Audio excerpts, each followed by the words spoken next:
Begin broadcast. Oh, did I get rid of that? Uh-oh, I need to find that again. Hold on. We got a problem. I gotta find my chat box again.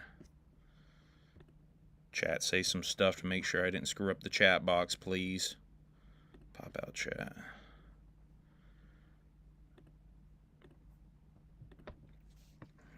All right, it's working. Wake Up's thing showed up there. What's up, Wake Up? What's up? Oh, you're gonna have to crucify me for saying this wrong, homie. Taishia?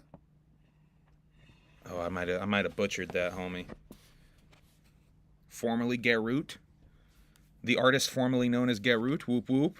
Connor, what's up? Damon. Hatchet J. Whoop whoop. Mr. E. Talent name. Yeah, that shit's fucking tight, right? Whoop whoop. Bizarre 17. J Dog's World. Chris, what's up? LHRPG. Whoop whoop. Alright. I'm gonna do a little pre-prep that I maybe should have done before I went live, so we're gonna keep the camera off for a second. What's up, Doyen from LHRPG? Whoopconda, what's up? Andy Boy Gaming, Mystic, Liz S. Little Frankie only comes in here to say penis nowadays. It's so played out.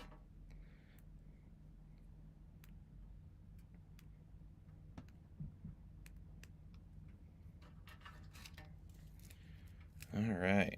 Boy, we got a lot of shit to talk about tonight, huh?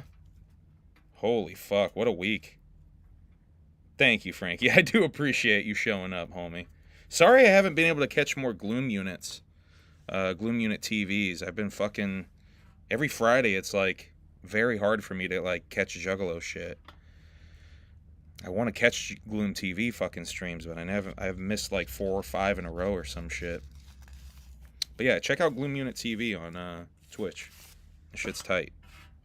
Frankie Goldie, Acetone. Gloom Unit. They're recording a new record. Come Heavy Volume 2? Say you don't care without saying... Dog, you know what would happen. Frankie, we don't even have to have this conversation. You know what would happen if on a Friday night when me and Em are chilling and I pull out the phone and it's Frankie Goldie I'm watching? Do you know what would happen? I think you know what would happen, Frankie.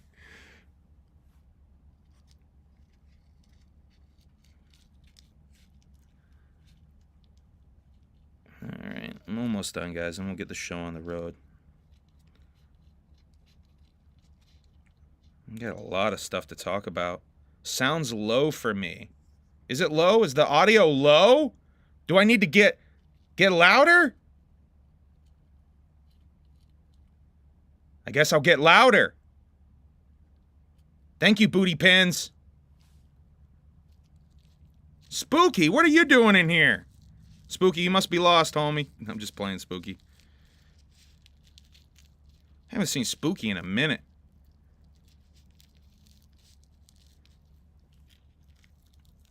Oh, they can't hear me. Fuck.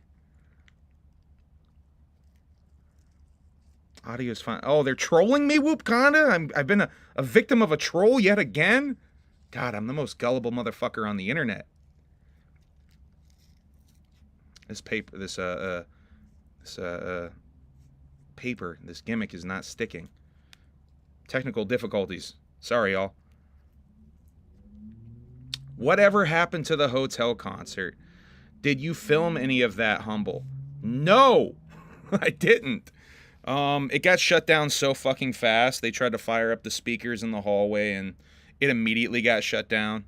And then they told me we're rapping to a speaker in the hotel room. And I'm like, I'm sorry, I can't do that. I'm sorry. So I did not participate. And plus, when we went in, we were going to go in there just to check out the vibes. When we came upstairs, there was people running out of the room. There was people running out of the hotel room. Oh, I'm going to do the camera reveal for this one. There was people, what's up, y'all? There was people running out of the hotel room saying, that floor is going to collapse. That room's going to, like, looking legit shook, legit scared. So, yeah. And you could feel physically, like, the floor kind of bouncing from what was going. I think they had to move rooms. Because I think that was Loki's room. Yeah, I think that was in Loki's room. So I think they had to then take it into Will Gates's room. So it went from, we're going to perform in that hallway, to we're going to perform in Loki's room because he's got the audio set up, to we're rapping to a Bluetooth speakers to a Bluetooth speaker in Will Gates' room while we all huddle around. But the footage, I got to say, the footage I saw of Will, Clockwork E, and what was it, Cyborg, I think Monster performed. Everyone who performed did a great job, and that vibe was dope as fuck, and maybe I should have done it. But in the moment, I was like, I don't rehearse without a microphone. I'll be honest. I rehearse with my little PA setup. I don't rap without a microphone. I don't even know how that would work. I feel like I would botch it, make an ass of myself. I don't know. What's up, Mimi? Mimi in the house. All right, we got so much to talk about. Let's just get right into it. Oh, I should have done the reveal for the this gimmick when I was just smoking and talking, so you guys can know a little bit of some of the stuff we're talking about tonight. What do you guys think of Steve-O's tattoo? We're gonna get a nice good look at that a little bit later. First of all, I want to open by saying rest in peace to King Cody, one of Chapo's crew. Y'all that were at Juggalo, Ohio, you may remember Kill Cody as being the guy on stage who was, I mean this respectfully as I can, sort of starting shit with the crowd a little bit. That was Kill Cody. Kill Cody was Chapo's, like, best friend, hype man. Yeah. I don't know real word on what dude passed from. But, yeah, rest in peace, King Cody. I lost my best friend, my brother. I learned so much from him, and he always kept me motivated. Rest in peace to Kill Cody. Yeah, you can't really find any information about this. Even if you Google Kill Cody, you don't find any news stories about anything, which is a little surprising. I thought he was a little bit more famous than that. I don't know. I'm too bougie for all what now? For all what? Doing the hotel. Frankie, don't make me fucking out you, by the way. That's ridiculous that Frankie I will throw that ass under that bus so fucking fast, Frankie. With the messages you were sending me that night, I'm too bougie. This motherfucking Frankie Goldie, I tell you what. I'm done. I left the stream. I'm not coming back. Bye. Fucking Missy's gonna do the stream now. That's how fed up I am. I walked off. Frankie just made me walk off the damn show. Behave yourself, humble among. No, you behave yourself, Frankie Goldie. This motherfucker Frankie. One of these days, I'm gonna tell that story. I'm gonna tell that fucking story. Oh, Magic Zool Bus. Hey, ain't it funny how Zooligans, let's get into it. Ain't it funny how Zooligans will reach real fucking far to say that my new album cover is stealing, is plagiarism, but then real fucking quiet when it comes to Zool's new project, Magic Zool Bus. How fucking corny. This shit is so fucking corny. Let's get into it. P.O. Box. I ain't got nothing for the P.O. Box. If you want to send us something, send us something. Here's my new album cover. An obvious tribute to the Calm. If you watch the stream we did, definitely an obvious tribute to the Calm, and wildly different enough that I think if you had any sort of semblance of artistic, I don't know, knowledge, I don't even know what to call it. Any sort of taste at all, any sort of way of consuming art at all, you'd be able to tell that this is a fucking watercolor, that this is actual paint on a canvas. If you're even if you want to go so far as to, I don't know, zoom in on this image, you would see that there's actual fucking brush strokes, and that it's not an airbrushing of the same image as some low IQ motherfuckers on the internet were saying. Specifically on Juggalo Reddit, this was popping off. And even next to each other with such a small resolution, a screen grab on my phone, I can look at this and tell the fucking difference. To me, this shit was really funny because it's a lot of my haters, a lot of the people that don't like me for whatever reason, that I maybe, I don't know, speak my honest opinion about certain aspects of the underground that I don't like. Motherfuckers that are trying to take from the underground and act like they're holier than thou. I don't like that shit. I don't fuck with motherfuckers that are disrespecting the clowns and acting like they're some sort of second coming of the fucking clowns. I don't fuck with that shit. I don't fuck with woman beaters either. I don't fuck with abusers like that either. Apparently a lot of Zooligans, their morals are a little fucked up. That's all I'll say about that. But yeah, this was a hilarious to me because it's such a great example of why or how motherfuckers will really reach. I had people in my comments saying, wait till ICP hears about this. You're going to hear from ICP. And sure enough, I did hear from, they manifested it. I did hear from ICP this week. I heard from Violent J this week, but not about this, about another video I made about ICP stuff. And Violent J's a fan of me. God, that shit's so fucking lit. Shouts out to Violent J still for hitting me up and, yeah, just being a cool motherfucker and nice to me and shit. I will be honest, when I first got that message, I was like, oh shit, they are going to tell me not to drop the album cover or whatever the fuck. But that's not the case. Hey, Em, you want to say hello to the nice people?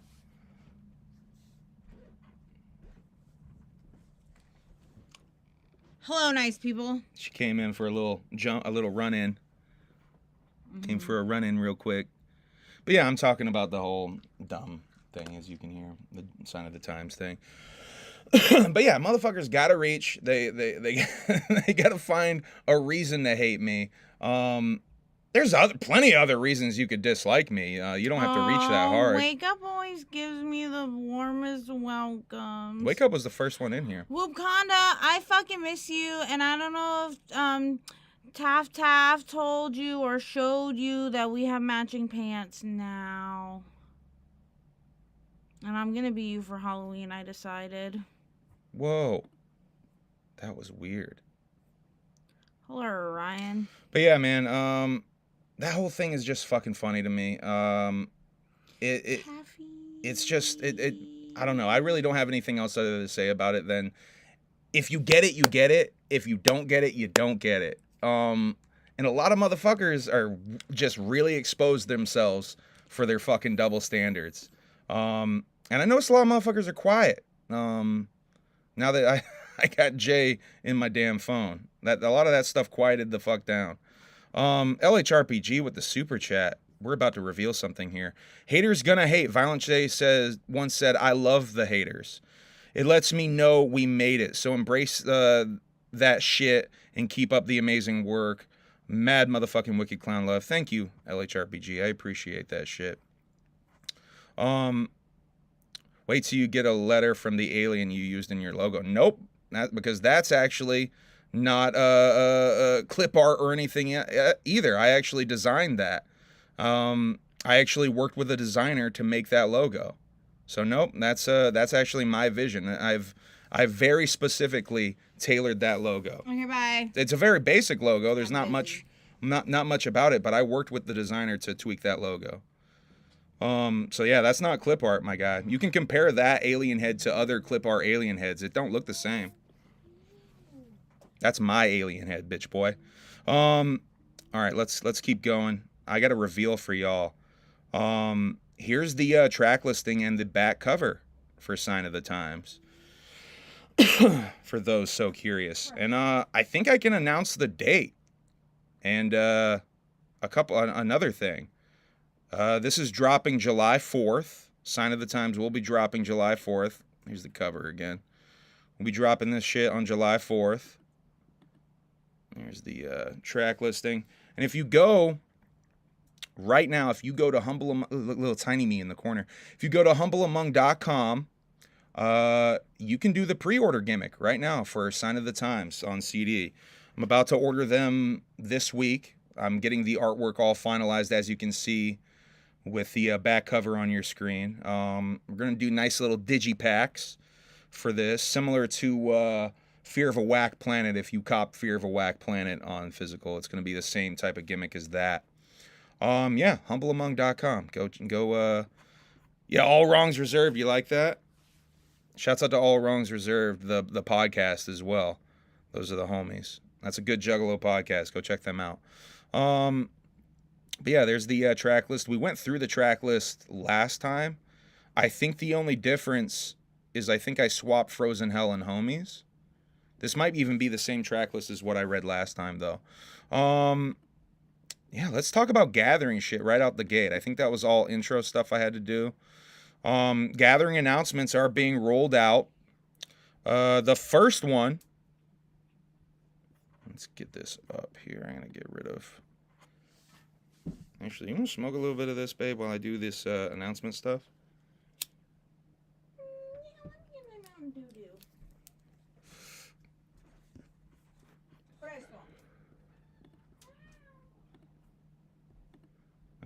Okay. Mercules was the first announcement. Not really a big surprise, having Mercules. Let me make myself a little smaller here. Tiny. Let's make it tiny.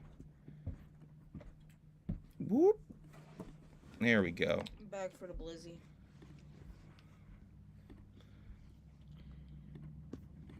All right, Mercules. Gathering of the Juggalos welcomes for the first time ever Mercules. Riding down on a cold Canadian wind comes he. Cold of stature with even colder delivery. This long shadow cast over hip hop could only belong to the one and only Mercules. We welcome for the first time, it should say, I think, at the Gathering, the platinum powerhouse whose skills and bullheaded hustle have taken him from humble beginnings to the hollowed halls of Snoop Dogg's Death Row Records. In the time between, young Merc has been no stranger to rocking Juggalo's painted faces, and the stage is set to be rocked once again with this killer. When this killer puts the stomp down, and leaves. Where are you looking? Right here. And leaves nothing but devastation in his wake. Some odd writing that's kind of screwing me up. Young Mark has been no stranger to rocking Juggalo painted faces, and the stage is set to be rocked once again when this killer puts a stomp down and leaves nothing but devastation in his wake. Did I screw that up real bad? Yeah. Really? Yeah, I don't know what you were saying. It was wrong, but I fixed it for you. Young Merc has been no stranger to rocking Juggalo painted faces, and the stage is set to be rocked once again. When this man, my reading's fucked up. I gotta eat something, I think. I'm working on it, but you keep distracting me. So. I think this is gonna be bad, y'all. I think I'm gonna read all fucked up. Let's try again. Let's try this one. Read? No, I'm gonna try again. We'll take this. I'm gonna be go stubborn. Eat dinner then, so that you're Gonna botch this again. Yeah. She don't want to be a part of this. Oh yeah, happy birthday, little Taffy. It's little Taffy's birthday. Happy birthday to Taff Taff. The whole chapter 17... Wait, first of all, I got to do the headline. Chapter 17's Wicked Funk Shun to kick off the late night parties at the Gathering. The whole chapter 17 crew will be kicking off the late night activities in full effect, providing your ear holes with some ultra rare bumps going all night long, spinning unreleased tracks, wicked shit classics, new music, remixes, deep cuts, dance music, and all types of freshness. Mystery special guests and mad flavor you just have to be there to witness live in person. Fuck your sleep, it's time to get wicked. You heard the rumblings of last year's party. This one will be twice as motherfucking wicked. That's right. So goddamn wicked we had to say it twice. Don't miss the Chapter 17 Wicked Wicked Function. Tickets on sale now at Juggalogathering.com. And right before I went live, there was another announcement. This is the third one. They seemingly are doing one a day. Scum and Insane Poetry. Bring the horror to the Gathering of the Juggalos. The legend of the Denver Snuff House is one that lives in infamy among chroniclers of American crime. The nondescript building in the 5 Points neighborhood revealed scenes of grisly torture and dismemberment, with over 35 bodies recovered on scene. Investigators considered the perpetrators to be unsubs, but local rumors... What does that mean, to be unsubs? Subscribe, don't unsubscribe. The local rumors point to powerhouse horrorcore rappers Scum and Insane Poetry, collectively known as Make My Motherfucking Day. Lawyers speak on behalf of their LSP outfit. Wait, God, I'm really fucking this up. Lawyers speaking on behalf of their LSP outfit insist the content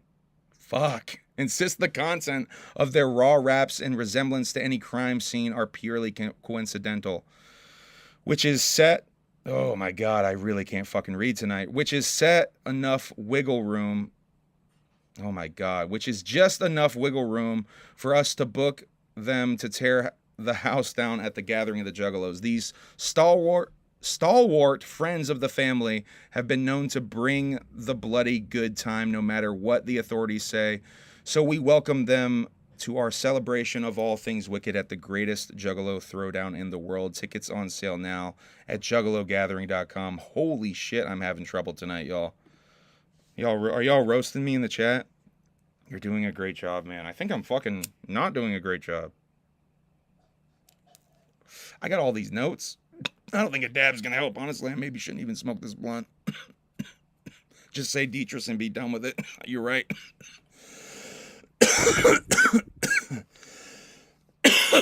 All right.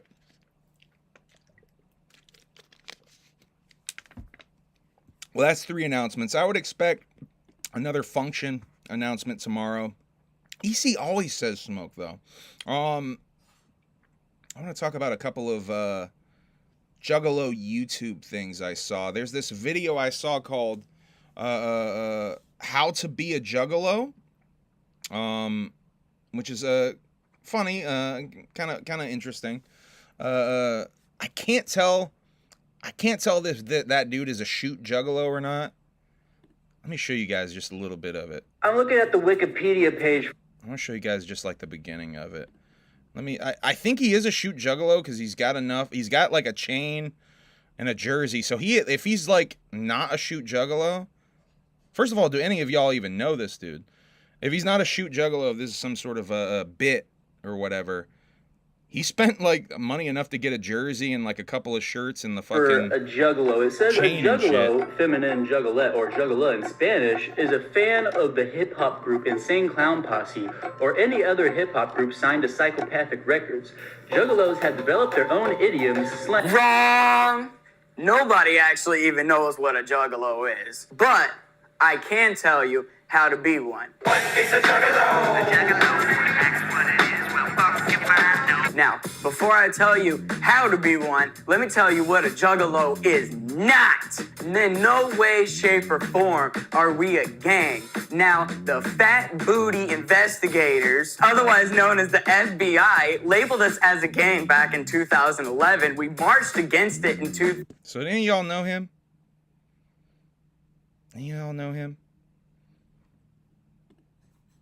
2017, and we tried suing them 2 times, even backed by the Michigan ACLU. Man. I mean, for all I know, I could have met this motherfucker, for real. I could have met this motherfucker already. Anyway, check that out. It actually is pretty good and pretty funny. I know I'm busting his balls a little bit, but no, but I'm cringing. It actually is a pretty good video.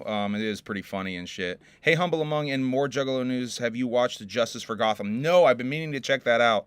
Expect Batman at the Gathering. I've seen some of y'all's teasers for Justice for Gotham. I guess it might be Gotham. I have seen your teasers for that. I have not checked that out. Keep creating, though. I send me a link to remind me to check it out, hooligans. I need to be reminded to check things out. All right, so we're done with gathering stuff. Tori, join the Alienated. Hell yeah.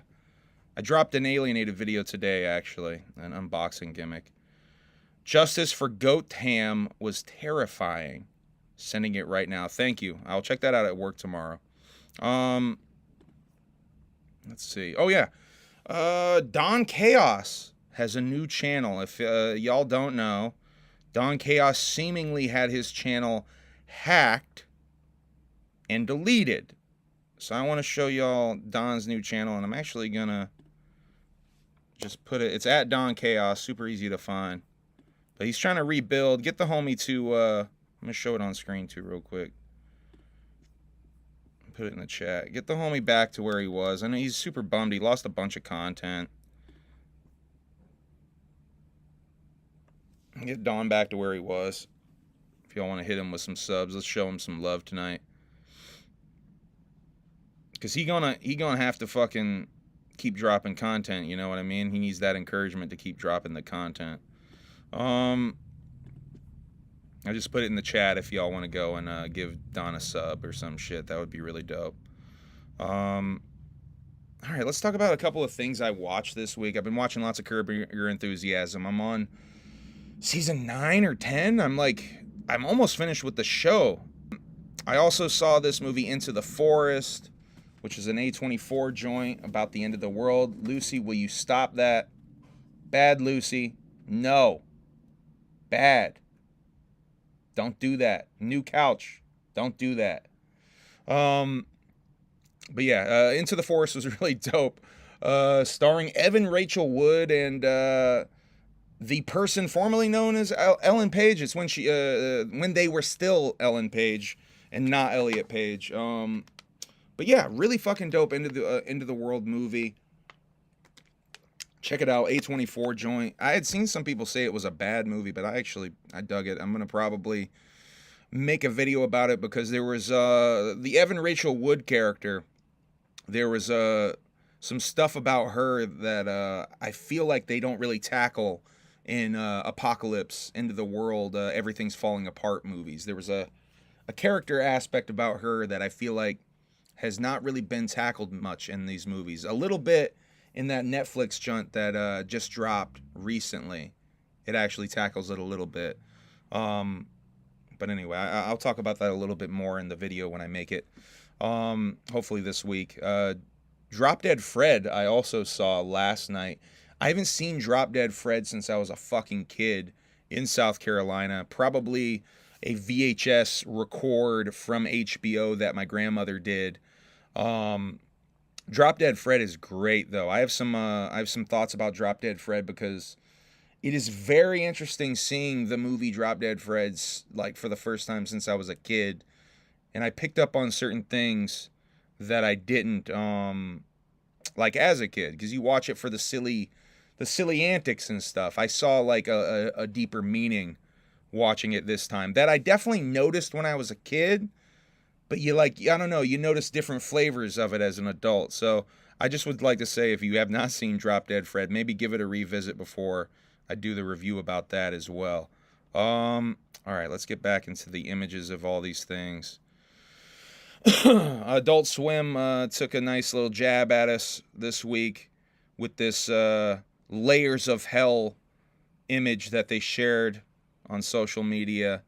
Juggalos only being the second layer of hell in between weebs and Swifties, Taylor Swift fans. The other layers going deeper into Hell's Pit. Minecraft YouTubers, Disney adults, fish heads, Joe Roganites, bronies in the very depths of Hell's Pit. In Hell's Cellar, we have Sonic fans. Steven's already starting shit. All right, I gotta keep going. Oh yeah, this is a PSA. If you're seeing Juggalos out there using these images, this image being the main image, trying to sell their collection, they're trying to scam you. Be very wary of certain Juggalos selling their collection. Juggalo Collectibles, I know, is trying to sell his collection right now. he's obviously reputable because he's, you know, a big fucking YouTuber and a name in the scene.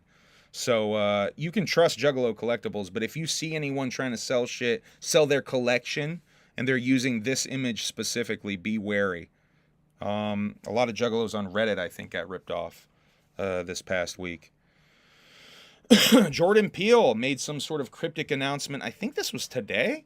10/23/26. Obviously, I would assume a date for a new movie, a new Jordan Peele directed joint. I'm really excited about that. Love everything Jordan Peele has done so far. Check this fucking out. Let me find the news story about this. Let's see. Where was this? Oh, I'm so far ahead of things. Oh, do I not have the news details about this? Oh, I thought I had the deets about this somewhere. So this is a... Oh, fuck.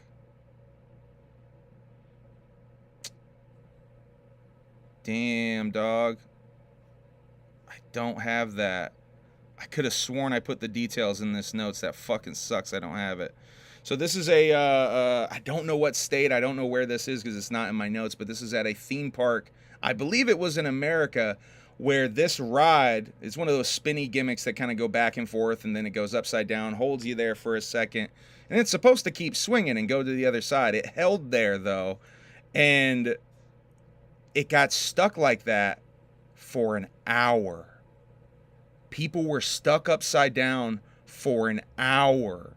Not for hours, like Relic just said in the chat. For an hour, they were stuck like that before they got the thing fucking moving and got the people down. Can you imagine?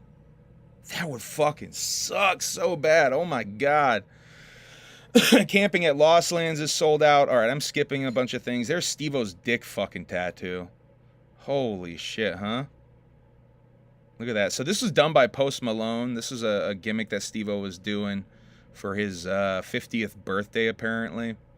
Let's go back to scam stuff, though, with that collection. People scamming. So the Gathering tickets got fucking hacked, right? And Stereo Gum, just on Facebook, I don't think this was an actual article.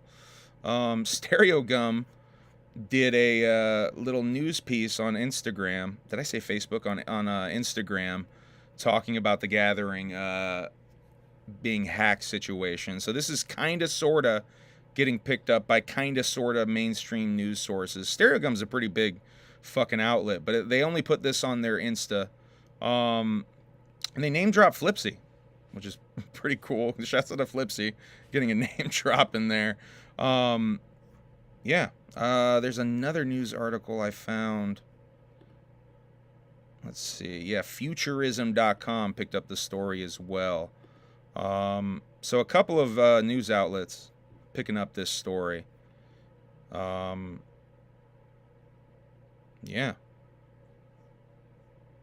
Bloody. I'm not going to read that to you. I got so much to go through tonight. And my reading is not doing so hot.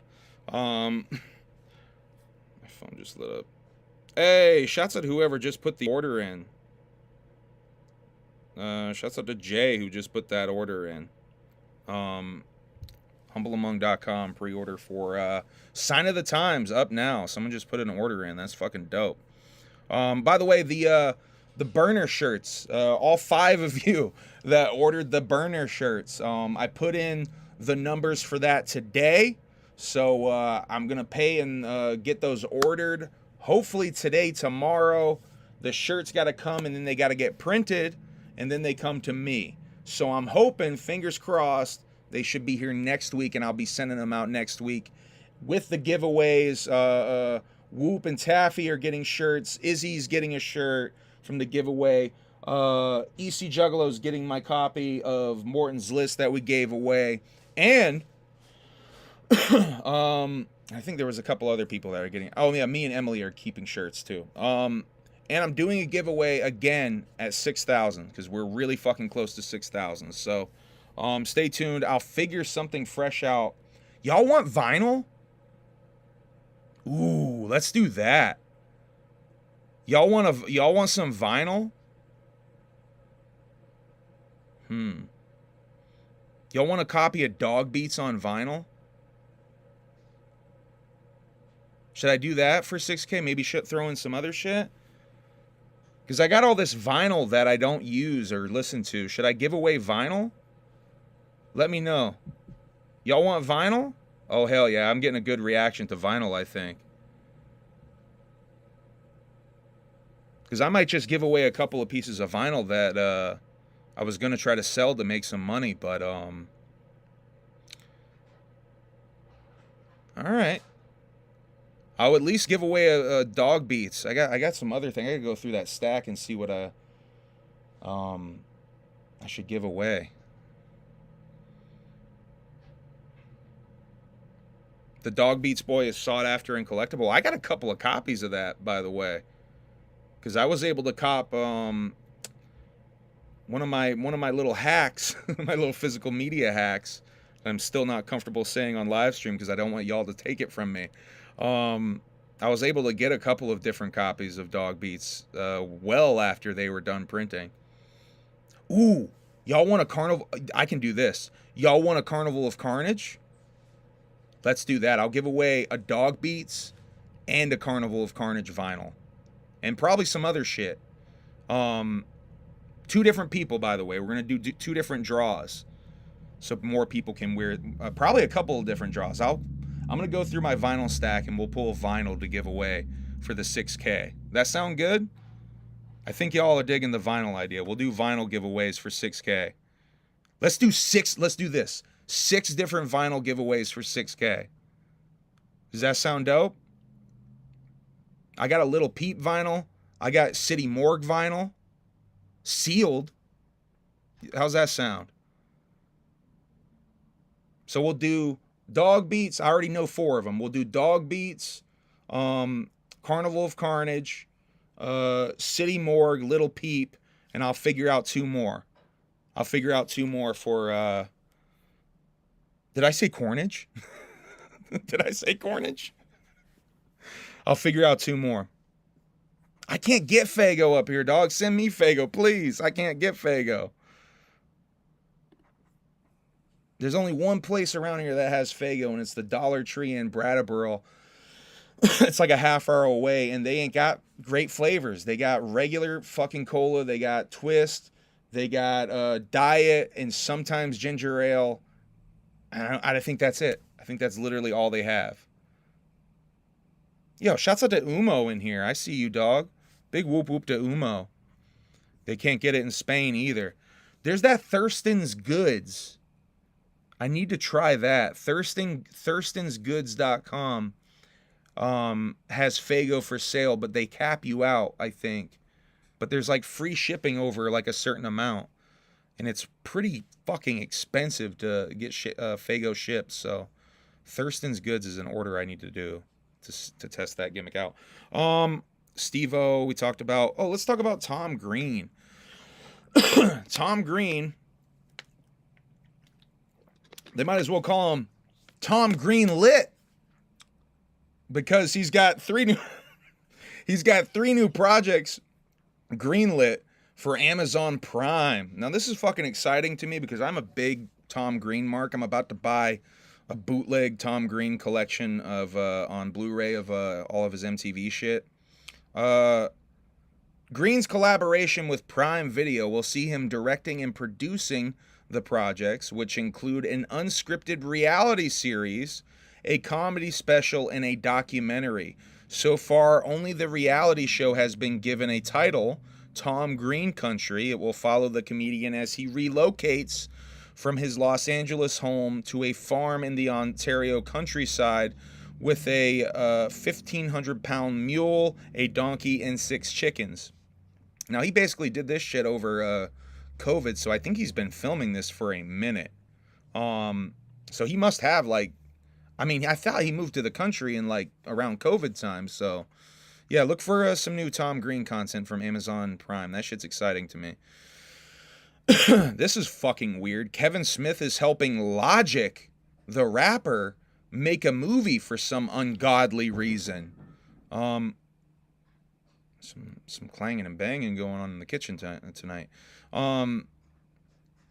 what What the fuck? What the fuck is gonna be that? I don't know. Maybe it'll be good. Man, I should be a little more hopeful. I just know Logic's a little bit corny. My opinion. That's my opinion. You might like Logic, okay? Emily likes Russ, of all things. She heard me say that, I get in so much trouble. Young Thug's lawyer, this is a little bit old news now, was held in contempt of court after accusing the judge of witness coercion. Now, this actually could get Young Thug to go free if this sticks.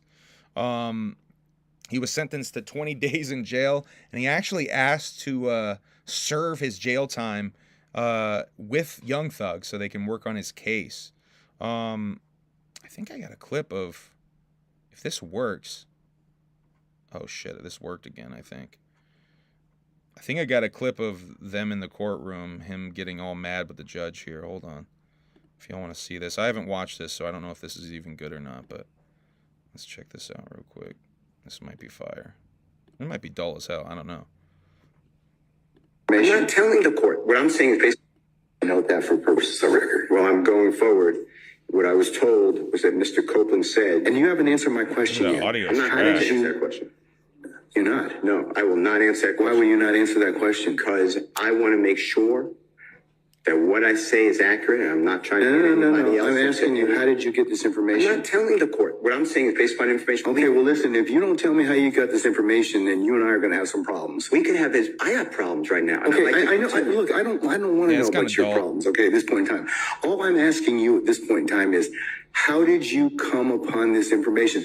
Look, if the case gets reviewed, the record's going to be available for our appellate court and for whatever reason. But it's disturbing that how some Yeah, it's not as exciting as I had hoped. My apologies. I didn't watch that before I chose to show it to y'all. I need to vet these things a little bit more. Fuck court. Yeah, some of y'all got PTSD from that clip. My bad.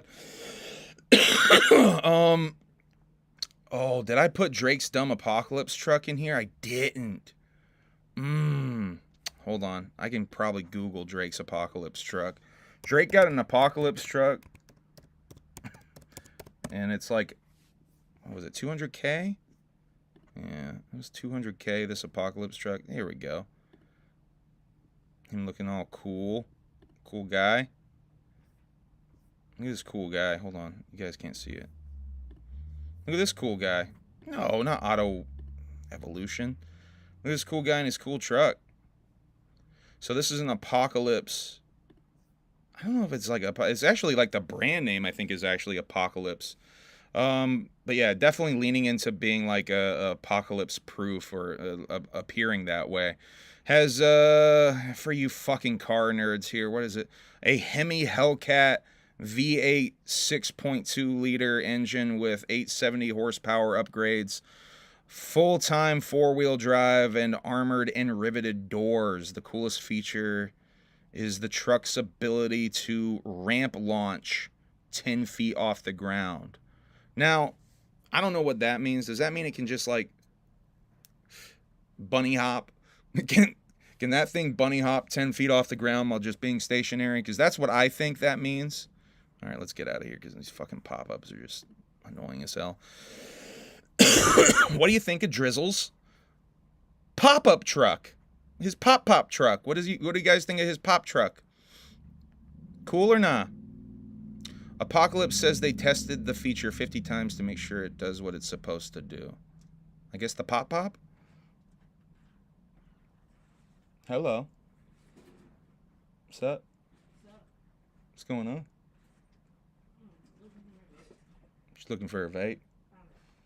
Oh, and she gone. Thought we were going to get another run in. We ain't getting a run in. What's the deal with this mushroom head? What's the deal with these mushroom heads? What's the mushroom head thing that's going on?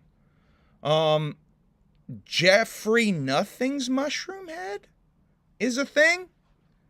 And separate from the actual mushroom head? Now, I did a little research into this, and apparently a lot of mushroom head fans are saying the actual mushroom head is basically a cover band because how I guess motherfucker's been replaced. Jeffrey Nothing is the singer the clean singer of Mushroom Head, and he's starting his own version of Mushroom Head called Jeffrey Nothing's Mushroom Head. We got rival Mushroom Heads.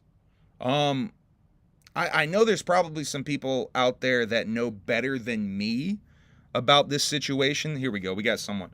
Jeffrey Nothing is the best part of that band. They haven't been good for a long time, Samantha C said in the chat. See, I knew some Mushroom Head motherfuckers would be in here. Thank you, Samantha. See, that was the sentiment I was getting from Mushroom Head fans when I was reading comments and shit, is that this might be the more legit Mushroom Head. This thing that sounds like Gallagher 2 Mushroom Head. Anyway, I'm a little fucking interested about that. Mac Lethal dissed Tom McDonald after something like 5-6 years after that beef seemingly started and died. After, I believe Tom shot first, Mac had a response, and then Tom shot again, and Mac did not even bother saying anything after that. A lot of people therefore, I think maybe Mac did make a response to Tom's second one, but it went really kind of under the radar. I still think Mac held his own. A lot of people seem to think that Tom McDonald won that battle for some strange reason. But I guess Tom started this new round. I guess he's got some new song where he talks about life experiences and brought Mac Lethal up in the new song. Mac Lethal's new song is just straight up, Tom McDonald is a Nazi. That's the name of the song, right on the fucking nose. Tom McDonald is a Nazi. I haven't listened to it all the way through. I kind of want to, I might do a gimmick where I, not react to it, but break it down a bit. Cause I like Mac Lethal a lot, man. I've been a Mac Lethal fan for fucking shit since what is it? Men Are From Mars, Porn Stars Are From Earth, or some shit like that. My Mom Is a Thug, all them shits. I've been a fan of Mac Lethal since that era of Mac Lethal. So I'm really curious to listen to that, and I certainly don't like Tom McDonald. Tom McDonald fucking sucks. Let's talk about some other music shit while I get into some new music here in a second. He was on Grind Time? I know he was doing mad battle shit. You know something else? I definitely became aware of him because in that same time period, he was doing the Scribble Jam. He was doing that Scribble Jam shit. So he could hold his own in the battle rap shit. Oh, yeah, he did do Grind Time. That was like really early. Man, that's like early fucking battle rap days and shit, man. Shouts out to Umo pulling out the Grind Time. Haven't thought about them in a while. I'm skipping this. So this is Ronnie Radke, who apparently went at Playboy Cardi this past week for a shirt design. The shirt design is so on the nose, by the way. It's literally a falling in reverse shirt design in reverse. It literally says falling in reverse on it.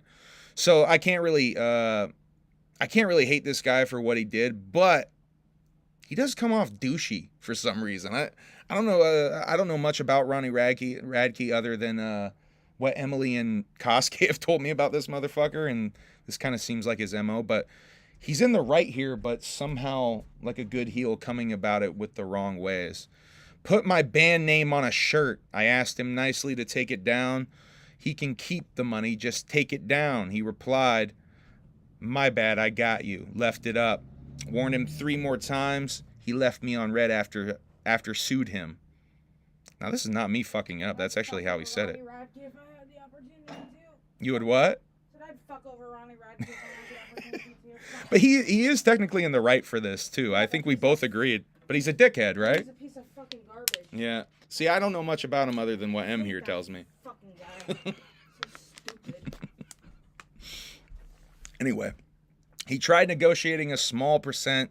I said, get fucked, I'm taking 100%. And also, he paying my lawyer fees. He ultimately settled for 100%, sent me all the profit, and asked me to stop talking about him online because he's got this rock and roll goth boy image or whatever to uphold. I like that he said rock and roll goth boy image or whatever, like he doesn't know what that is. Like, come on, Rodney. Rodney. Hey, Rodney. Rodney. You definitely know what a rock and roll. I'm gonna just call him Rodney from now on. So in shorter terms, Playboy Cardi had to hand me a bag. He felt so cool getting to type that out. He felt so fucking cool to be able to type that shit out. Artist interview on Replicon Radio YouTube right now. I like that's very talent name of you, Larry Wallace. The artist interview. Fill in the blank of artist interview. Anyone who is an artist interview. Hoax. It is a hoax that you come in here with this. This is a hoax. It's a witch hunt. Don't come in here with hoaxes. It's all about facts up in here, Larry Wallace. Larry Wallace. I speak your name, Larry. All right. Enough fucking around. Yeah, just don't spam this time. Just don't spam this time. I think you were the same guy as last time. Just don't spam. It's cool. It's cool if you want to drop a little plug in the chat. That's cool. I ain't gonna get all heated about that. Just don't spam. Kung Fu Vampire is on tour right now, and Frankie Goldie is gonna be opening in Las Vegas on the 29th of June, later this month. Go check that show out. Kung Fu Vampire is the shit. Frankie Goldie's the shit. I think Kung Fu said this is one of the last times he's gonna be touring for a little bit. Be curious to see if we get Kung Fu at the Gathering this year. I fuck with Kung Fu, man. We played a prank on Kung Fu at the Gathering, and he was so fucking cool about it. And you know what? I fuck with his last two albums pretty fucking heavy. His earlier stuff I'm not that big of a fan of, but his last two albums, pretty fucking tight, man. Shouts out to Kung Fu Vampire. My homie Kosuke dropped a new single, Cage of Survival, coming off of his new EP, the Ultra Violent EP, coming soon. Kosuke produced the whole Sign of the Times project, by the way, if you don't know. This is Not Cheesegate 13 came out this week by Will Gates, and this is not Cheesegate 13. So I don't know if Cheese is on it. I haven't even listened to it yet. So is Cheese on it? Cheese might not be on it because it's not Cheesegate 13. But I don't know. I'm getting the sneaking suspicion because it says Cheese House on it that it might be Cheesegate 13. I don't know. Y'all are gonna have to tell me. Lil B, this is something else I haven't listened to yet, but I want to. Lil B, The Book of Flame. I only got to listen to the very first track of this before Emily was able to sync her phone and take my right away as a driver. Let me ask you guys what you guys think about this, because I'm not going to get in trouble bringing this up. Me being the driver of my own car, I hardly ever get the chance to listen to what I want to listen to, ICP, in my car. Y'all think that's right? Y'all on my side? Just say you're on my side. Come on. Driver's pick, right? Yeah, that's not how it works in my car. Always. Yeah, that's what I thought the rules were. I see memes about it. And I'm like, huh.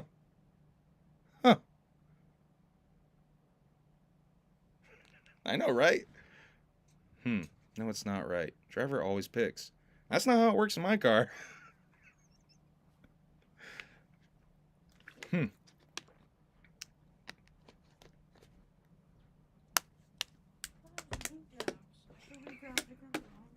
They're saying the driver gets to pick the music. Not when you're dating me.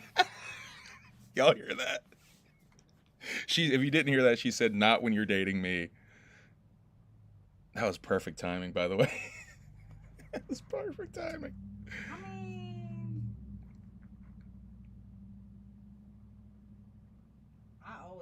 I'm passenger princess. Okay? That is true. She's passenger princess. So. I got the aux. She got the aux. I got the. We don't need the aux, but. Well, you know what I mean. You got the Bluetooth. I got the metaphorical aux. You're disconnecting my Bluetooth with the quickness. I was just telling him about Little B and how quick you were to, once you charged your phone and connected that Bluetooth. That bitch was on, I said, hi. I didn't even finish that first track. Yeah, it's not that great. Yeah, look, she ain't trying to listen to 30 tracks of Little B. I am, though. let's talk about some more new music.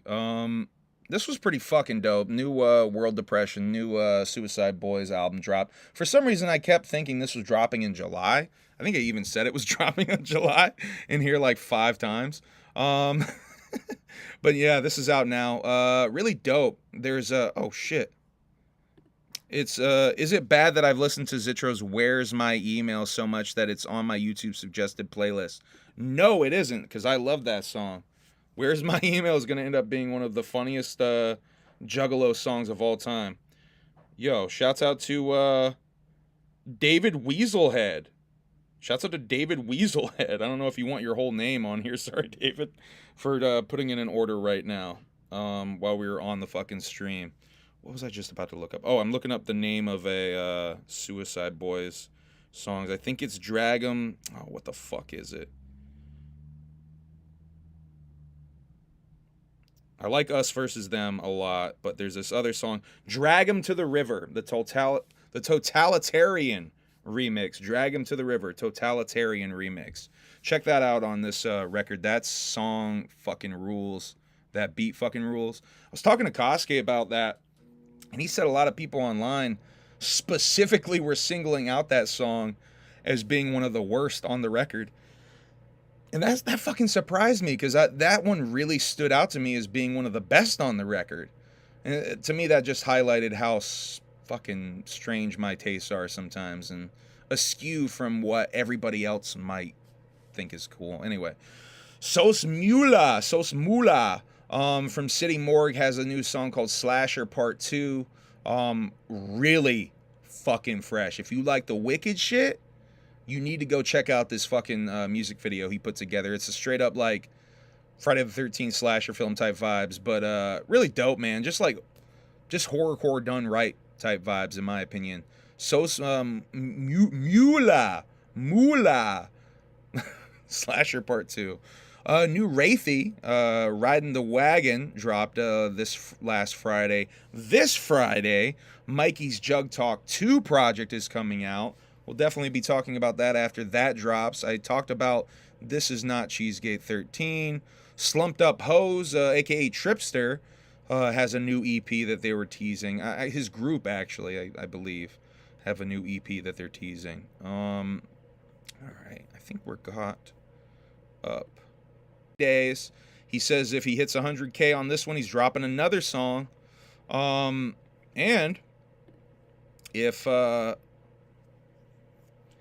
he gets 200 reviews on the Darcc Planet on iTunes, he's dropping another song. I don't know if that means 2 other songs. I think it does.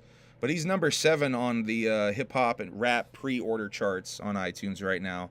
So that'll definitely help run that shit up if you guys pre-order and leave a comment in that shit. Say Humble Among sent you. Say that. If you're watching this right now and you go and pre-order Ouija's album, type in the comment the review gimmick, 5 stars, in that Humble Among sent you. Do that. Let's see how many people actually do that, if anybody actually does that. JCW. Now we're going to get into some JCW wrestling shit. We got a lot of stuff to talk about when it comes to ICP. We got ICP on Drink Champ stuff to tease. But yeah, JCW Lunacy. This fucking Saturday, Harpo's concert, theater in Detroit.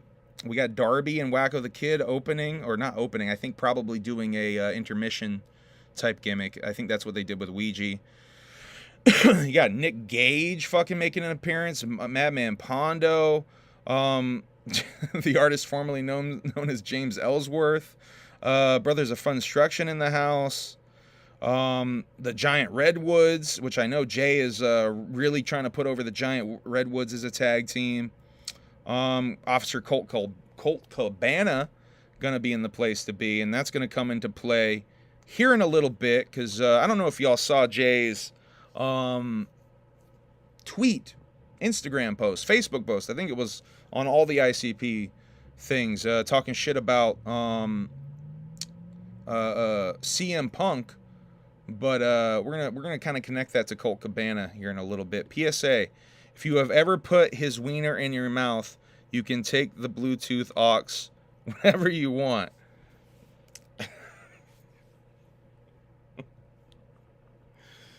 Yeah. That's the trade-off. Wiener in mouth. Still, by the way, that's not a good trade-off for me. It's not good enough. See, she's gonna come kill me now. See, if she's not here, you guys don't get the reaction. It's like a delayed reaction. What's up, Steven? How we doing? All right, then.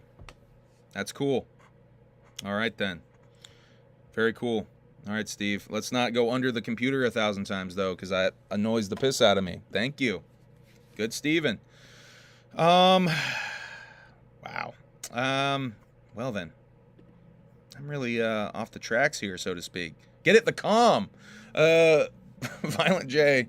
Violent J will be doing some other wrestling gimmicks here in, when is this? Every time I gotta find it. Hagerstown, Maryland. Adrenaline Championship Wrestling with Ellsworth. This is almost certainly how Ellsworth is coming into JCW, by the way.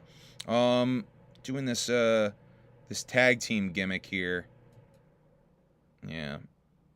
So if you're in Hagerstown, definitely go to this indie show just to see Violent J. Aftershock will be one of the next post-gathering ICP performances.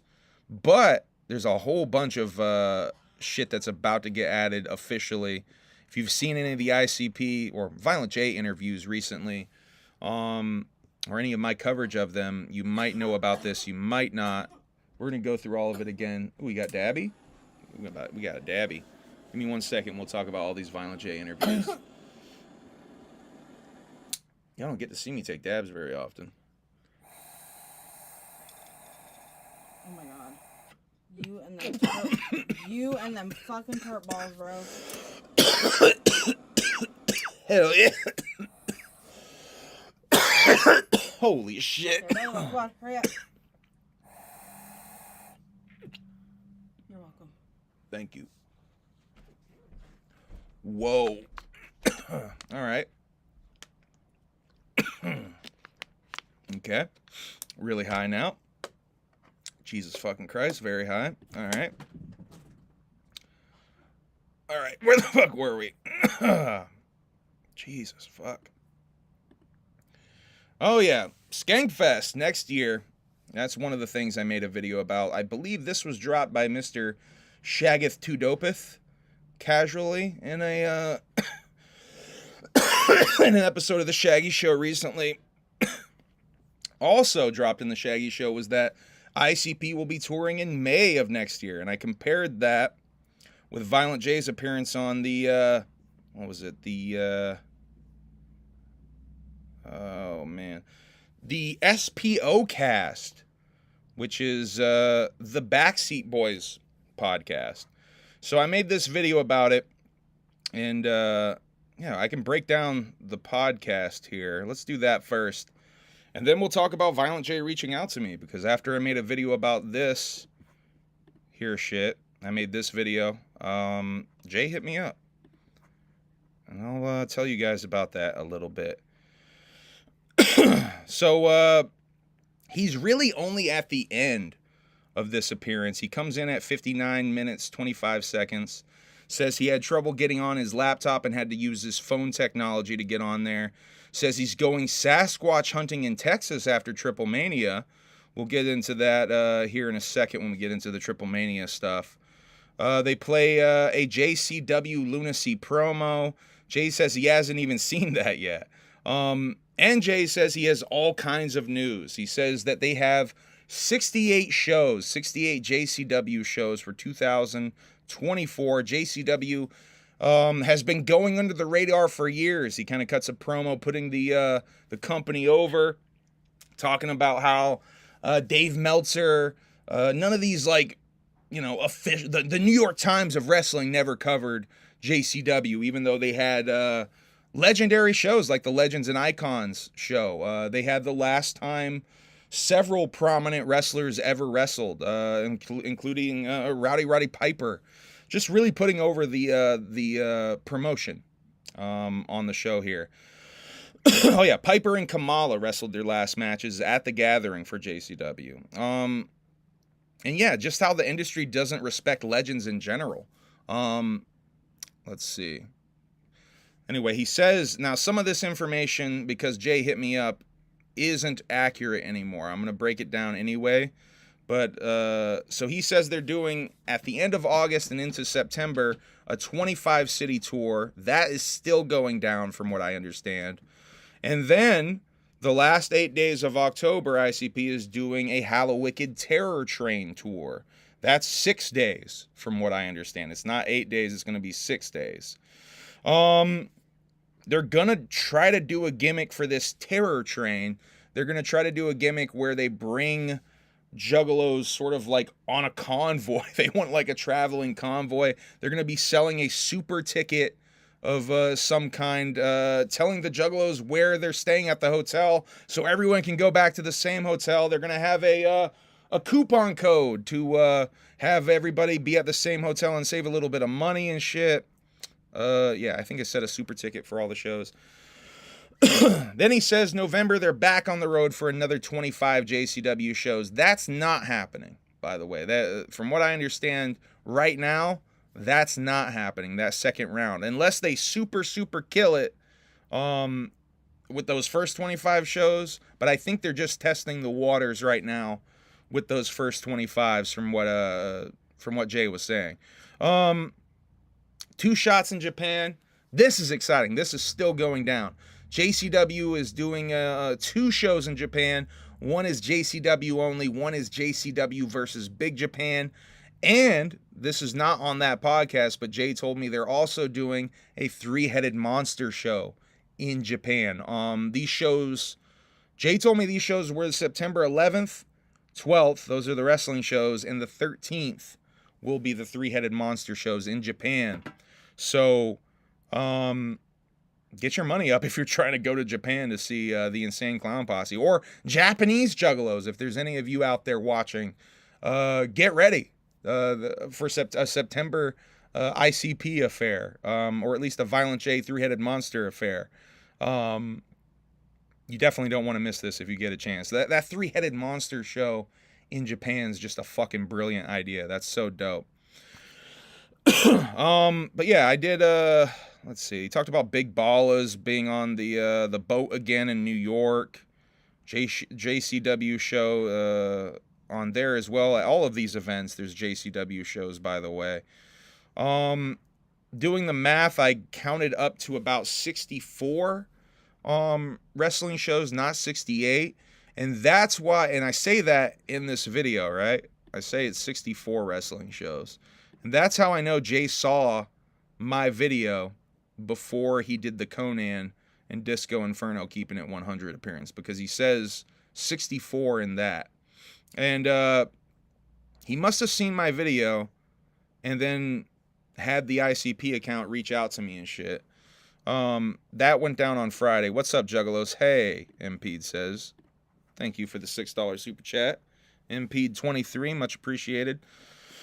So the ICP Instagram account hits me up on Friday, and yeah, I say that I am Humble Among from YouTube or whatever, give him my phone number, and later that day, Jay gives me a text, and it's fucking wild to me. I'm texting with the Duke. He gives me basically all the information that I gave you guys in that video that I did about Violent J hitting me up. Yeah, all exclusive information. If you guys didn't see that shit, he dropped a lot of fucking dope exclusive information on there, including like I said, the JCW tour is only going to be 25 shows in August, September. Surprise appearances on those shows. The Japan shows are going to be September 11th, 12th, and the 3-headed monster show the 13th. The Terror Train tour will only be 6 dates, not 8. And then some stuff about the farewell tour. He broke down the farewell tour for me a little bit. He said it will start with an Australian run of 4 shows in the winter, which will actually be the summer in Australia. Our winter is their summer, and vice versa. Australia is a strange... Oh, yeah. I probably said Australia is a strange and magical backwards land in my notes here. And that's it. Oh, wait, no. Then when they come back from Australia, they do April. Starting in April, they're doing a 3-month run in the U.S. and then Europe and Canada, and then that's it. That's the farewell tour. So Australia winter, U.S. spring, summer, and Europe to end the year. I guess summer, fall, Europe and Canada. And that's the farewell tour. He also said he's doing a 4-city comedy tour. Jesus, cats. Fucking cats.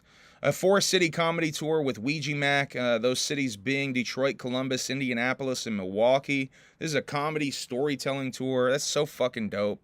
I'm hoping that Ouija is telling comedy stories on here too. I'm assuming that's what's going down. Then in addition to playing Skankfest in Vegas, they're playing another festival in Vegas next April, the Sick New World Festival, which is basically like the dopest new metal festival out there. Really fucking sick that they got on that ICP at the Sick New World Festival. That's like I said in that video, it's a great look for them to be included in something like that, I think, because I think they need to carve their niche out in the new metal world a little bit more, in my opinion. That's just my weirdo, I'm obsessed with new metal obsession. Because, you know, ICP was in some of these same fucking new metal mags when I was fucking growing up. Anyway, makes me happy that they're going to be there, though. That's dope. JCW Lunacy episodes, they're saying they're going to finish editing that shit and then try to sell it to an app or a network. But yeah, the idea is to sell it as a product to an app or a network. Yeah. Shouts out to Violent J hitting me up and showing some love to the channel and shit. That shit's crazy to me. Shit's crazy to me. If you're watching this right now, Duke, what's up, man? Whoop whoop. Conan and Disco Inferno interview was really dope. This is the Keeping It 100 podcast. One of the more long-running wrestling podcasts, I would say, at this point. This one's been going for quite some time. This was a really dope interview. I like this one a lot. The SPO podcast was decent too, but it was just 15 minutes at the end. All right. I think I have a couple of clips I want to play because this gets interesting towards the end. Wix. I want to play you guys. Wix. I want to play you guys a couple of stuff about Kevin Gill. You guys remember KG? I got a couple of interesting things about KG I want to play y'all in a little bit. What's up, Cheese? Cheese House in the place to be. What's up, Cheese? First of all, though, let's break it down till I have some clips to play you guys. Jay comes on right at the beginning of this podcast. Disco asks Jay about coming into WCW and meeting him for the first time. Jay then tells the story about the baby oil and Disco Inferno tricking him into baby oiling up his back. Jay says he thinks that their best match ever was with Disco Inferno, but he's going to get to that in a little bit. Jay talks about having freedom in WCW, how they let them do whatever they want for the most part. They talk about the old guard making it more difficult to break into the business back in the day. Conan, then, with a neck brace on, says that Shaggy's leg drop hurt his neck. And it gets kind of awkward for a second. They took Disco to the warehouse back in the day, the psychopathic warehouse. And Disco Inferno said that the psychopathic warehouse was bigger on the inside than it looked on the outside. So I think ICP is utilizing or was utilizing UAP technology for the psychopathic warehouse. Jay says that they were at the first ever TNA house show. Conan says that they didn't know who they were before they came into to WCW. He asks about growing up poor and mentions the Floobs. And then going from that to 2 platinum records and 5 gold records. Says that that's a great story. Jay says it's a rags to riches story and that it's common in rap. Conan points out that they were white boys, though. Conan asks, am I saying Conan? Conan asks what race the rival gangs were in the neighborhoods that they were beefing with. Jay says mostly Mexican. Conan then tells the butterfly story a little bit, with assistance from Violent J. Jay says that they were all born innocent and that life makes us all dirty and wicked, and then kind of compares that to a Kleenex on the outside of a car, on a Jeep that drives from one end of the country to another, and how that Kleenex starts off pure and white at the beginning of the journey, but then by the end it's all dirty and wrinkled and fucked up. Uses that as a metaphor for life, which kind of plays into goddamn old Drop Dead Fred that I watched the other night a little bit. Last night. The butterfly was always a good reminder of that for them, he says. Conan asks about what it was like when they got into WWE and the headbangers being stiff in their first match.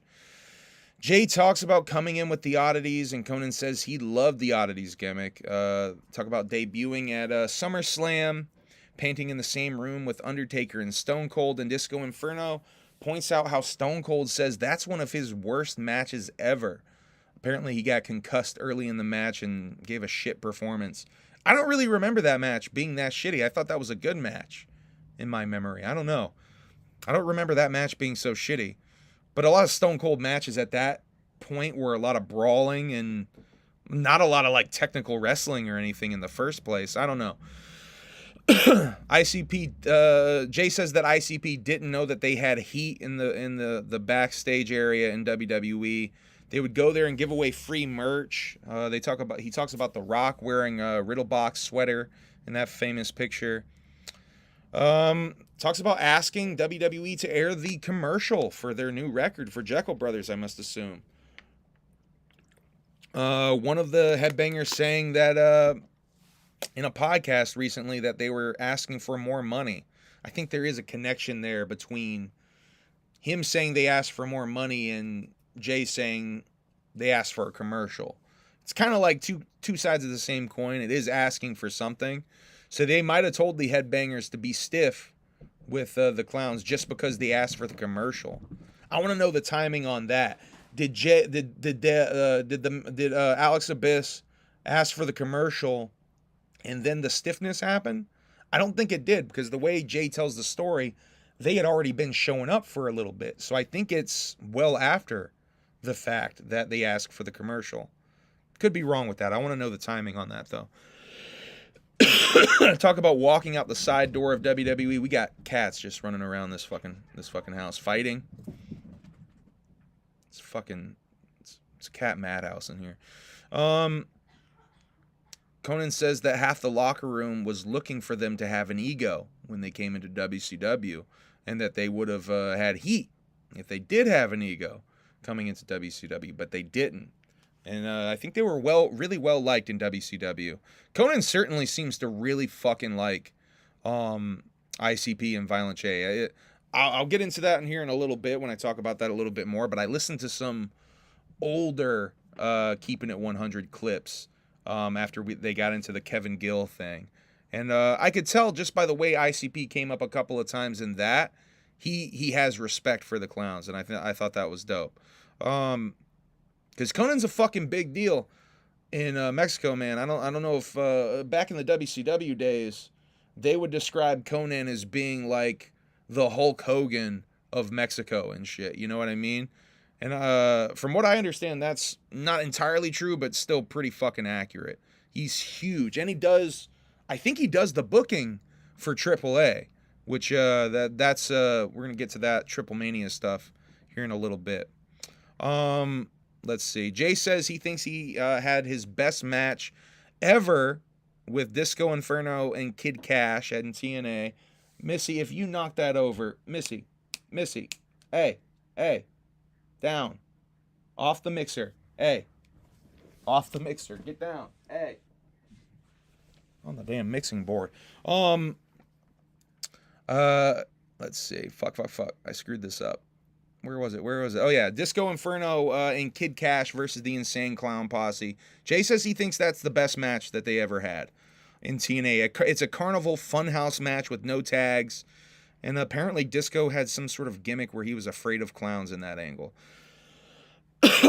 Conan asks what his favorite markout moment was. Jay says Ice Cube. Now this is what I want to play you first. 2650.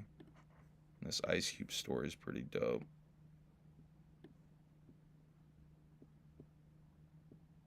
I might have to fast forward a little bit through some of this though.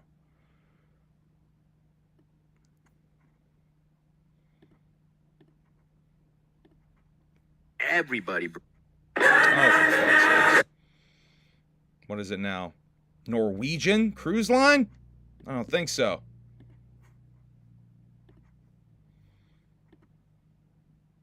Moment for you or two or three of somebody that you actually met. Cube, Ice Cube. Cube. He's my favorite rapper of all time, you know.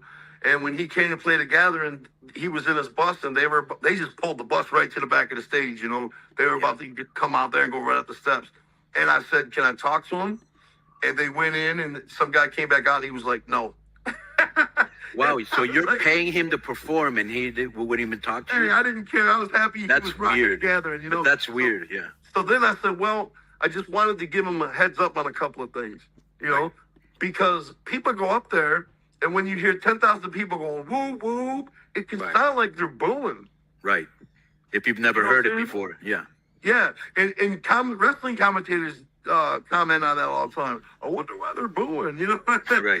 You know, they're going whoop whoop, you know what I'm saying? Right. And I wanted to tell them that, and I wanted to tell them where they're at, because why the reason these legends and heroes get booed off is because if the Gathering is an hour outside of Cleveland that year, right, in the middle of nowhere, people come from all over the country to the Gathering, all over the world. I think we gotta fast forward through this part just a little bit. So if the rapper's up there in between every song, he's like, Cleveland, Cleveland, it's obvious he don't know what he's playing. Right. You get what I'm saying? Right. And that nothing will irk a Juggalo quicker than when this guy is playing something that's so special to them. This isn't just another concert, you know, Right. to the Juggalos, you know, and so they want to be addressed as Juggalo, you know what I mean? And so anyway, I wanted to tell all that to Cube. I wanted to say, you know, they go whoop whoop and they chant family, and that means if they chant that means they're accepting you, one of them, you know what I mean?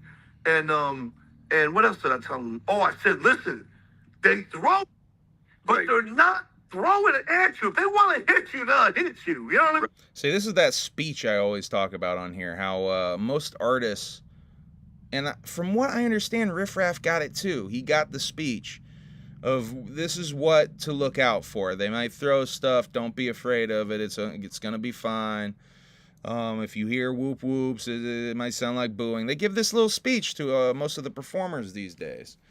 And that's why I can't understand why something like Riff Raff happens, because from what I understand, that speech did happen. Right. It's just the Someone told chaos him that. of the show. The you know? talk, yes, You'll notice the a talk, big gulp jeez. flying 10 feet over your head. They're not trying to hit you.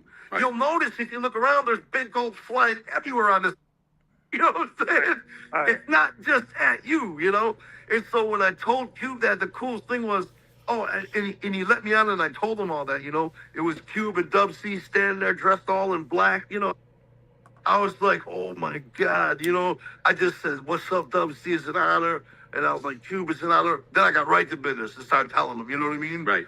And what was cool is they went out there and used every bit of advice I gave them. Wow. So they listened to what Jay had to say with that shit. That's Like dope. right away, they're like, what's up, family? You know what I'm saying? They took everything and he killed it. And Cube came back 2 years later. And listen to this.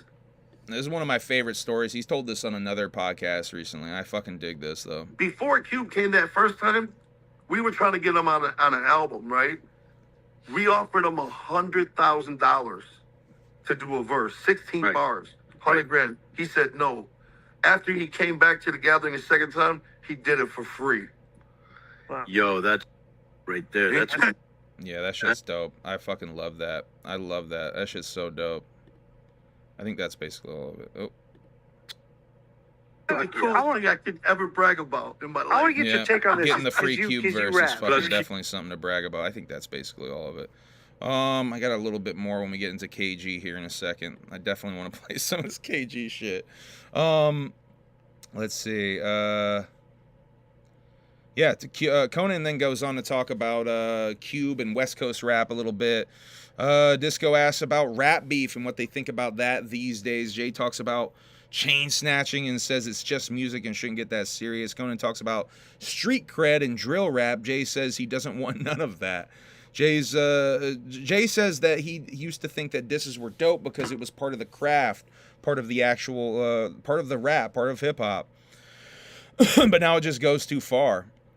Jay says he's about the entertainment. He's just a clown. Don't come and snatch his chain. You can have it. Conan says the asks about the FBI thing coming after them. Jay says that was scary. They tried to sue him 4 times. The top 10 gang list. Disco's shocked and appalled when he says that Juggalos were on a top 10 gang list. Towns used it to get more funding from their police or for their police. Jay says he couldn't finish that book Juggalo because it made him so anxious while reading it. All of the stories that were in there. Highly recommend the book Juggalo, by the way. About all of the FBI gang stuff specifically. Basically, they used that book as a template to make a lot of United States of Insanity, from what I understand. A lot of it covers the same ground if you've seen United States of Insanity. Great documentary in its own right, though. I'm not trying to take anything away from that documentary. It's fucking great. Let's see. They talk about the merch being taken out of stores. Them not knowing how serious it was at first. Jay says he doesn't know if they're still if they're still on the list or not. By the way, I did see a little thingy, a purely speculation piece that can throw this out. There's a side piece here. Allegedly, maybe some ICP merch, more ICP merch coming back into Spencer's? Maybe? Purely speculation. Let's see. Jay says he thinks that their mission was accomplished just on the press tour for the march. He thinks that they were able to make enough noise and have enough articles written to make it a difference. But he doesn't know if they're still on the list because the list isn't official anymore. He says that they can't. I thought this was interesting. They can't book a gathering on the West Coast anymore because of the gang thing. They still, I don't know if they're actively trying to at this point because Legend Valley is such a good home for them. But they can't book a gathering on the West Coast. He said they tried and the farthest they could get was Oklahoma. So that's actually how the Oklahoma gathering came about, them trying to get the West Coast shit. Conan asks about KG being their spokesman. Now, that's what I want to get into a little bit. That's 4055. Because we've talked about this a few times on here, the mysterious, not so mysterious KG ousting that happened. So because of so much gang activity. The closest we got was Oklahoma. So, but that's the one where let's cut him up at the pass at the Midwest. That's the one where KG was your spokesman, right? At the Washington D.C. thing. A little backstory for y'all if you don't know. KG also used to be on this podcast. The beginnings of this podcast, KG was on Keeping It 100, and I only discovered that upon listening to some of the clips that Conan's about to reference here in a little bit. He was among spokesmen. Okay, Joe, do you have that clip that I asked you to put together for Violent J? I sent Jay the rehash because instead of a clip, dude, it was like 30 minutes of just KG getting married. Yes, and also a JCW commentator, co-host of ICP Theater, all that shit. Did you ever hear this? No. Bro, please listen to it. You will laugh.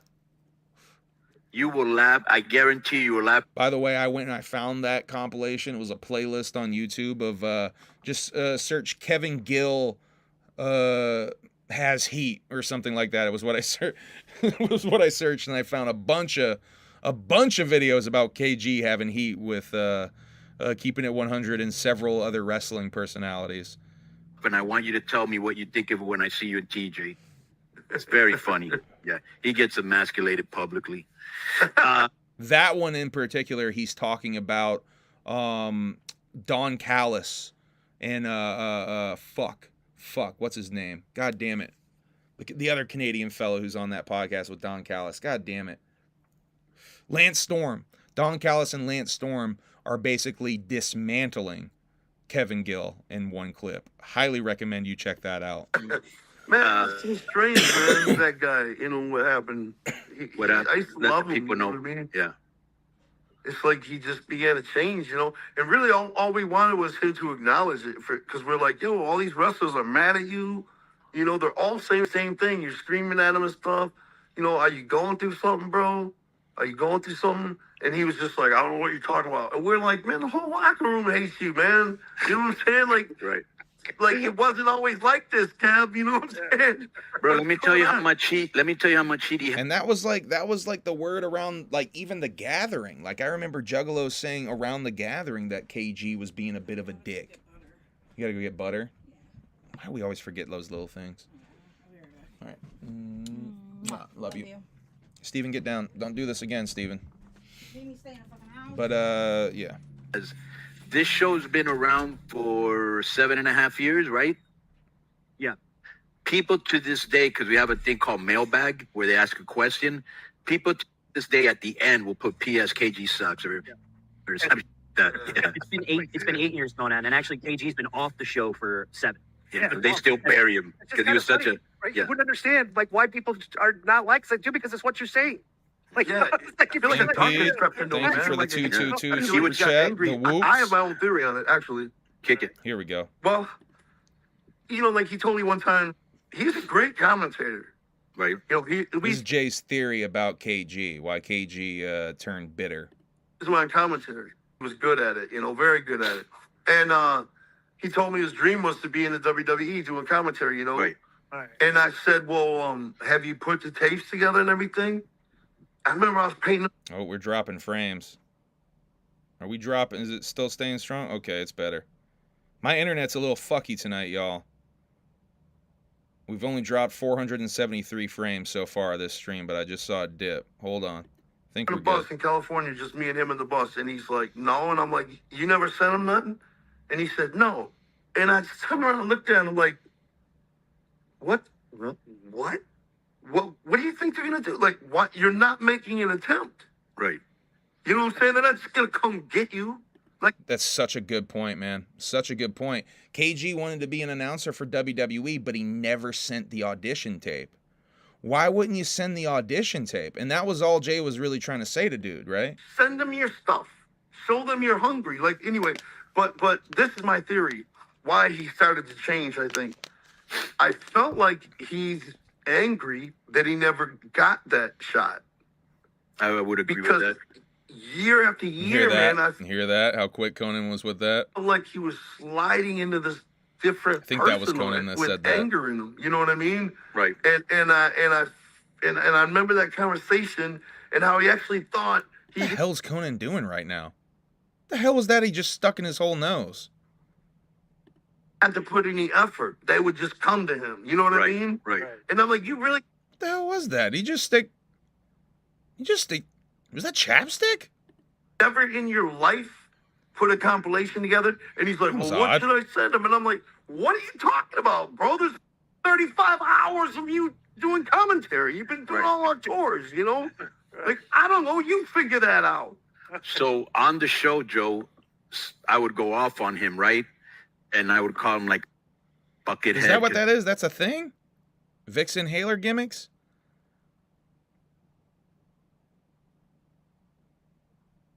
It's a menthol inhaler. Oh, smelling salt. It's Pop Rocks. Not Pop Rocks, what the fuck? Poppers. Pop Rocks. Imagine snorting Pop Rocks. The big head, aardvark. And then I go, but I would say 47-year-old. And he would write me back. He'd go, please don't say my Oh, age. yeah, Cheese. I have heard that before. Did you tell me that, Cheese? Yeah, because WWE isn't going to hire me. Go, Jerry Lawler's older.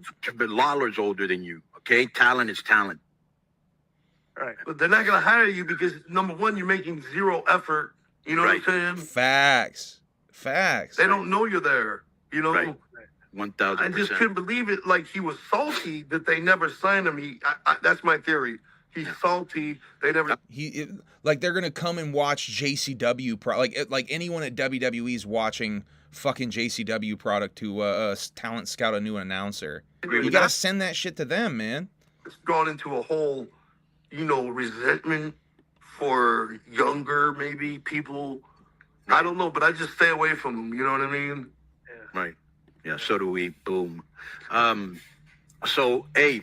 Anyway, that's about all with the KG stuff. I just thought that was so, I don't know, kind of important to point out that might be why KG got bitter. I know I'd heard them stories about KG being a little weird to Juggalos at the Gathering even. KG used to be cool. I don't know why he switched. I think that might be why. I think he just got bitter over time, man. And I will say, I met KG at a GCW event. When we went to... Me and Kosuke went to the Hammerstein show that they did, the first one. I met KG afterwards, and I told him, like, hey, man, I'm a big fucking ICP fan, big Juggalo. It's nice to meet you. Whoop, whoop. And he was, like, nothing but respectful. And at that same show, I did the same thing to Sabu. Sabu was there, and I said, like, hey, man, just wanted to say hello, like, big ICP fan, big Juggalo, whoop, whoop. And, like, I think they...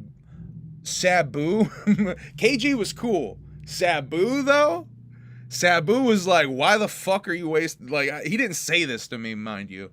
Sabu was a little bit more like, "Why are you wasting my time? Buy a fucking headshot." I could tell he was like, buy something, motherfucker. But yeah, I was not buying any fucking wrestling merch down there. I was just saying what up to wrestlers real quick. Preston, you got your cool snake? Yeah. Trying to bring his cool snake. Anyway. All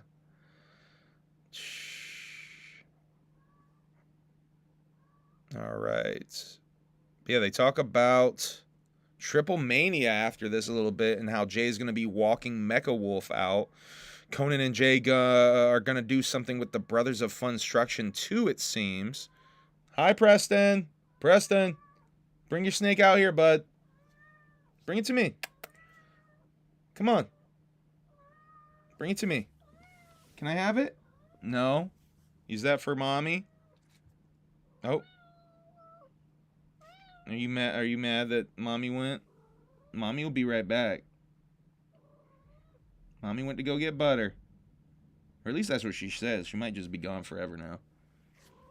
She might have just fucking walked out on some, like, dad going to get cigarettes shit. By the way, happy Father's Day. Happy late Father's Day. Let's see. Preston. She'll be right back, dude.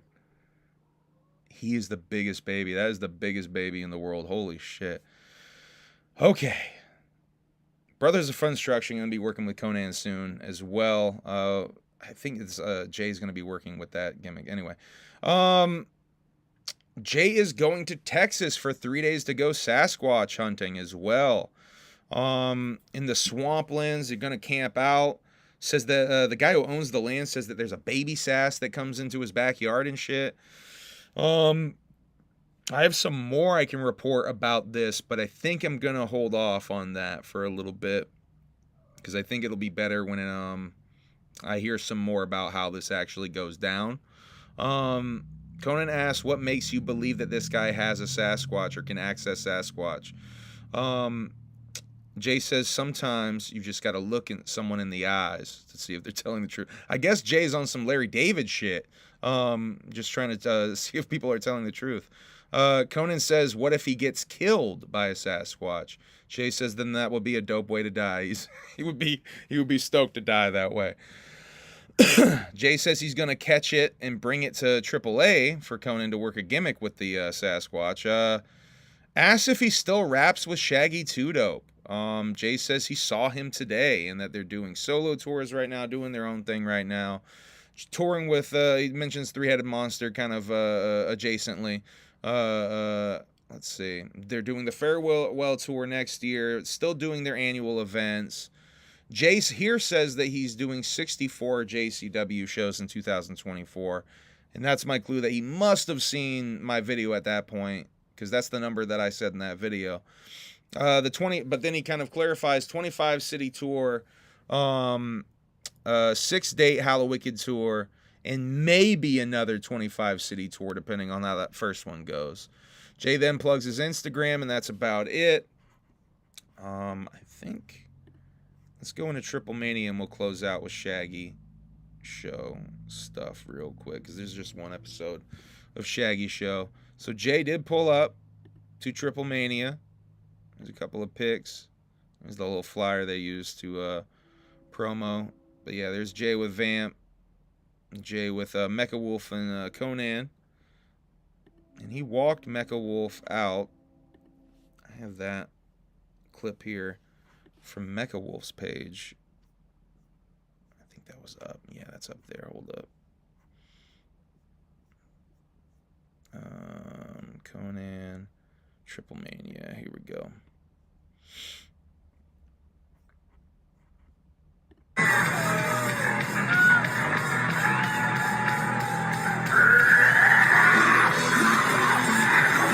eso es una fiesta, viene bien acompañado.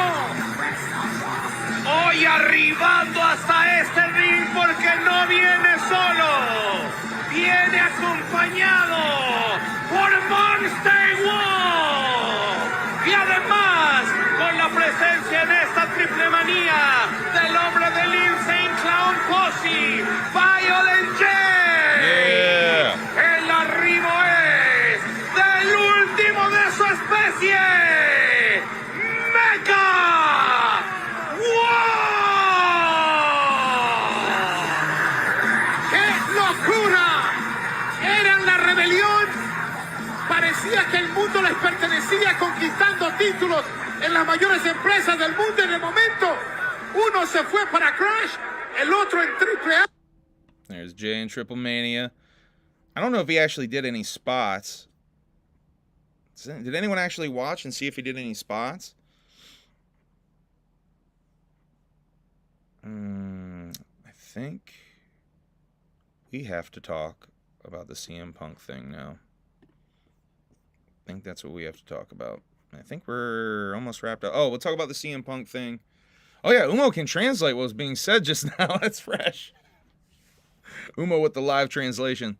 But yeah, Jay obliterated by a squatch is both horrifying and legendary way to die. This is fresh as fuck. Yeah, him blowing out the mist and shit with Mecha Wolf. That shit was cool. Jay just out there living his wrestling dreams, man. Let's see. Yeah, I think we'll just talk about that CM Punk thing. And then we'll get into Shaggy 2 Dopeth stuff. So, Jay, I'm assuming this was sent to the ICP account to be posted, but this is clearly from Jay. It's signed by Jay. Fuck CM Punk for life. You wouldn't shake our hands in TNA, little bitch. And you clown on the only real friend you ever had in Colt Cabana, you bitch. I shared my bank account with my mom before she passed, you little insensitive bitch. You heartless alien. Suck my dick, you little weak bitch. Couldn't beat a jobber in UFC, you fucking nearly pathetic little joke. Come beat me up, bitch. You suffer inside everyone. You suffer inside everyone, and they mama knows that. Get your head right, you suffering ass bitch. Violent J of Insane Clown Posse. Just as legendary as you, little bitch. Face it. Damn. So a lot of people were wondering where the fuck that came from. I think I can add some clarification to this because Colt Cabana is going to be at JCW Lunacy this weekend. And I'll show you guys this, a little promo he cut.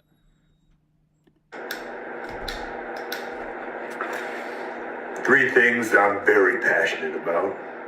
The Constitution of the United States of America, backing my brothers, and making sure Bad Mimi that Juggalos uphold the law.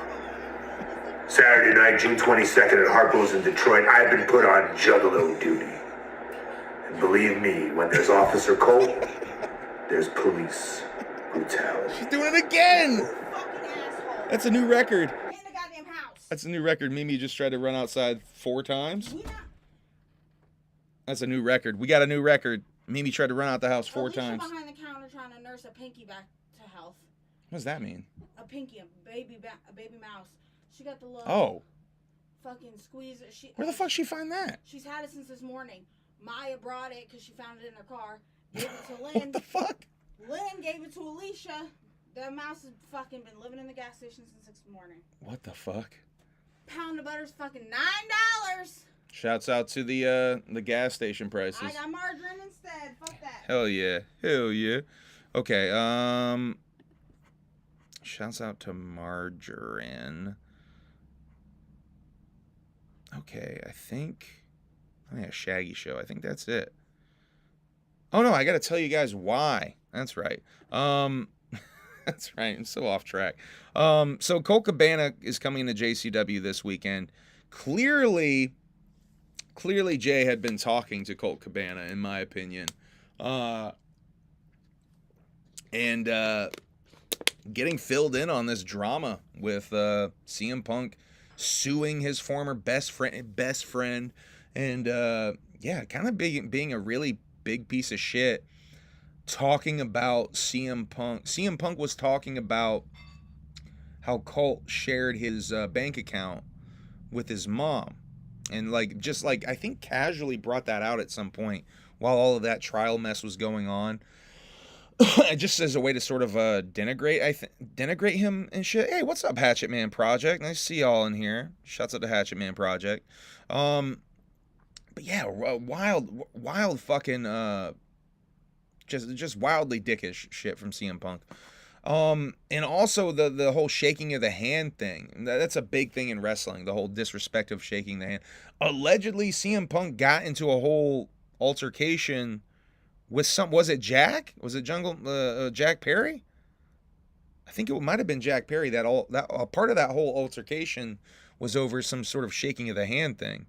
I think, right? Anyway, CM Punk's a big dick. And I think it's interesting that Jay came at him so heated. That was so fucking heated. And clearly has to be from talking to Colt Cabana and hearing some inside shit about what a dick CM Punk is. Because if you don't know, CM Punk sued his former best friend for going on his podcast.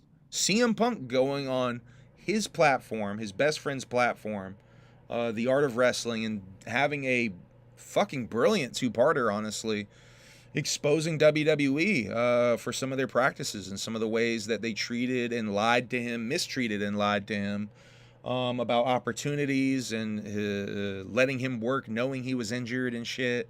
Really controversial at the time, and so much that the doctor of WWE sued CM Punk, and CM Punk countersued his best friend, which is just despicable shit. All right, let's get into Shaggy 2-Dope stuff. That's a little bit of background if you guys are wondering why Jay would cut such a harsh promo on CM Punk. I saw people speculating if it's a work. I don't think it's a work. I think it's a shoot. I think Jay is shoot pissed at CM Punk. All right, Shaggy Show, Tuesday, June 11th. Shaggy Show will be returning tomorrow, by the way. A little spoiler alert. He posted that he will be streaming tomorrow on Twitch, so stay tuned for that. This is from last Tuesday, though. Stream broke into 3 parts. It seems like it got broken up, lost the connection a couple of times. Manny is all decked out in lazy and crazy gear in this episode. Manny excited to make big boy they make big boy clothes now, he says. Giving away lazy and crazy merch. Shaggy learns what the term Riz means, which is a term I learned also this week from this episode. Shaggy versus a dog in an eating contest. Calls Alex 2-liter Alex toilet water. Shouts out to Alex 2-liter. They Google Teddy Grahams. More Twisted is playing in the background during this episode. Same song from last time. It's the last stream for a minute, he says. Not true. They're doing one tomorrow, allegedly. Justin gets paid in peanuts. Shaggy will be gone next week, going down south. He's leaving Thursday. apparently he's back already. Says he's gone the following week too, but he's, I guess, back long enough to do a stream from home.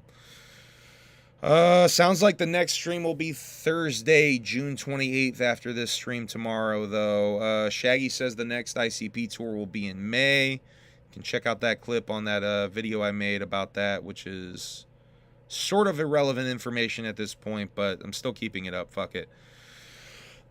Shaggy says they're not getting rich off of streaming and that he's paid in peanuts. Justin's paid in peanuts. So Justin says it's at least $200 a month, which at least some of that must go to Justin's peanut fund. Shaggy talks to, let's see, some possible children in the wait, what the fuck? Oh, his children, I see. Shaggy talks to some children of his in the chat. Apparently he banged their mothers, he's saying. Shaggy's only gotten one STD in his life, and that's crabs. He was scratching his nuts at the family Easter function one year, and he realized he had to go home and jump in a boiling hot bath. So that's exactly what he did, and that's how he got rid of his crabs. Boiling hot bath. Says that Violent J will hopefully be on again soon, and even more exciting, Moon Glorious in Florida Joe will be on again soon. Shaggy says he's not afraid of no ghosts, just birds. They go through some national days. Forklift safety day. Shaggy says he is not certified but used to drive the one around Psychopathic Warehouse all the time. Anyway, Shaggy says that everyone did it. Manny tells a harrowing forklift story. National Call Your Doctor Day. Justin then learns what a mammogram is. Shaggy debates clipping his toenails on the stream. National Make Life Beautiful Day. National Corn on the Cob Day. Justin eats corn the long way. I think we've done Corn on the Cob Day before. German Chocolate Cake Day. They do Clear the Cache. He cheated on me. Leona has a boyfriend, apparently. Lucha Leona, named AJ, who cheated on her, and Shaggy's going to beat him up. Shaggy watched some kids dare another kid to go talk to some girls at Ronan's soccer practice, or soccer campground gimmick. Ronan's soccer game. Oh yeah, parents were mad at the ref at the soccer game.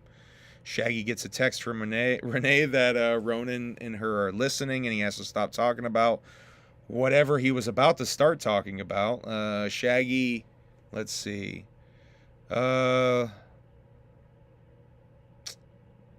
guess some kids were fishing in the pond in Shaggy's backyard, and Shaggy peeped a fish with a hook already in its face. Apparently Ronan had caught it the day before. More Taco Bell complaints. Chips and cheese. The chips are always upside down with the cheese. The hot honey on the cantina chicken tacos save them for Shaggy. Oh, favorite shark talk. RIPs. Ben Potter, comic book historian on YouTuber who got into a car accident. They get a TikTok violation at some point. I think they said the word regard. Let's see. Star Wars talk. Shaggy going to the dentist talk. Renee roasting Shaggy in the chat, which is super funny. He was supposed to talk about something, and he does not remember what he's supposed to talk about. Renee is pissed. Gonna poison him again. Shaggy educates Justin about suitcasing things into prison. Fishing gear made in China talk. Shaggy's, yeah, that is what got him off TikTok, is the word regard. E.T. and Star Wars being in the same universe. Stream restarts. This is where it gets broken up. They do another Father's Day listicle. Fucking A. Manny's first finisher. This is wild. This might be the best part of the whole stream, actually. Manny's first finisher was called the Violator, and Manny's dad actually told him not to do it anymore. Long story short, Manny's finisher used to simulate anal grape on another man in his anus, because Manny's gimmick is that he's a prisoner. So yeah, it was called the Violator. Manny's dad told him not to do it anymore. That's probably the best part of the fucking episode, actually. Renee comes in with Taco Bell, and the chips were not upside down. Justin has some grills from D-Town Customs that he's getting. They tell some corpse stories, some Corporal Robertson stories, how he's a habitual liar. Shaggy caught him stealing his lighters, let's see, and his cigarettes in a couple of inventive ways. Shaggy caught him stealing his Detroit lighter when they were in Worcester, Massachusetts. And Corp is dope. Corp said that he went to the gas station in Worcester and bought a Detroit lighter with the big D on it in Worcester. That's a dope lie. What a ballsy lie. That's a lying ass liar right there. And apparently he got caught stealing cigarettes from Shaggy's rider because Shaggy apparently would ask for a carton of cigarettes at each show, and he got caught stealing cigarettes out the carton like a little kid, and Shaggy had to mark the bottom of his cigarette packs with a Sharpie, and he caught motherfucking Corp with the marked cigarette packs. Lucha Ronin says the chips were not upside down, reiterating it again. Shaggy gives Manny a copy of Blood In, Blood Out. Shouts out to Team MUJ and Mikey. From Ivy Killa that he got on tour. Shaggy Show will be back tomorrow, though. Here's a promo Shaggy cut. We'll end with this. This little silly promo Shaggy. Too dopeth cut. Looking all dopey. First off, I'd like to say Happy Father's Day. Second off, I'd like to say that I will be airing on Tuesday, and I also will be airing out my sweet ass little vacation I took down here where I'm still at right now in Pigeon Forge / Gatlinburg, Tennessee. Tennessee. Tentatively Tennessee. You know what I mean? I know I said to some people I wasn't streaming till next week. I lied. That's what liars do. I don't apologize. See you Tuesday. See you Tuesday. God damn it. See you Tuesday. Shouts out to Shaggy 2 Dope. All right, I think I'm done. Let me see what the chat's saying. Wrap this sucker up. Someone smoke a bong with me. Who's watching the Celtics? Who's watching the Celtics? Whoop whoop. My neck of the woods. Whoop whoop. Haha, I love Shags. Corp is a druggie. Purely speculation. I defeated Manny in a promo competition. Oh yeah. He was as Alcatraz. Shouts out to Whoop. Dog Corp was at my camp that last gathering he went to and was just scared venting at our camp for no fucking reason. Shouts out to Corp. Probably still scamming somewhere to this day, huh? Shouts out to the joke of a couple of people made this joke of Corp being the guy who hacked the Gathering website. It's good stuff. It's good stuff. All right, Steven. We're going to get off here now. Steven's going to fuck with the computer again some more. All right, I love y'all. Whoop, whoop. Make sure you hit the like, Gimmick, subscribe. Gimmick going to do more review. Gimmick's going to do more quick news videos whenever something interesting drops. More purely speculation videos. More, hopefully some music review videos. Unboxing videos going to be happening on the Alienated tier. So subscribe to the Alienated or whatever if you want to see unboxing gimmicks. I have one Lazy and Crazy mystery unboxing that I just uploaded earlier today. It actually was filmed like a week ago or something, but I uploaded it earlier today. I'm going to do another one either tonight, tomorrow, probably tomorrow at this point. It's 9 o'clock, probably tomorrow at this point. For the second mystery pack, I'm going to be doing 3 mystery pack unboxings from Lazy and Crazy. Juggalo Ohio 2 footage is going to get started editing and dropping for the Alienated as well real fucking soon.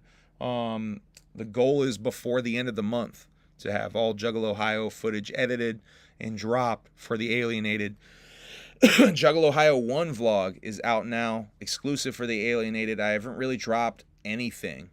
I don't think I've ever dropped anything from that Juggalo Ohio vlog for the regular public. I think that whole shit.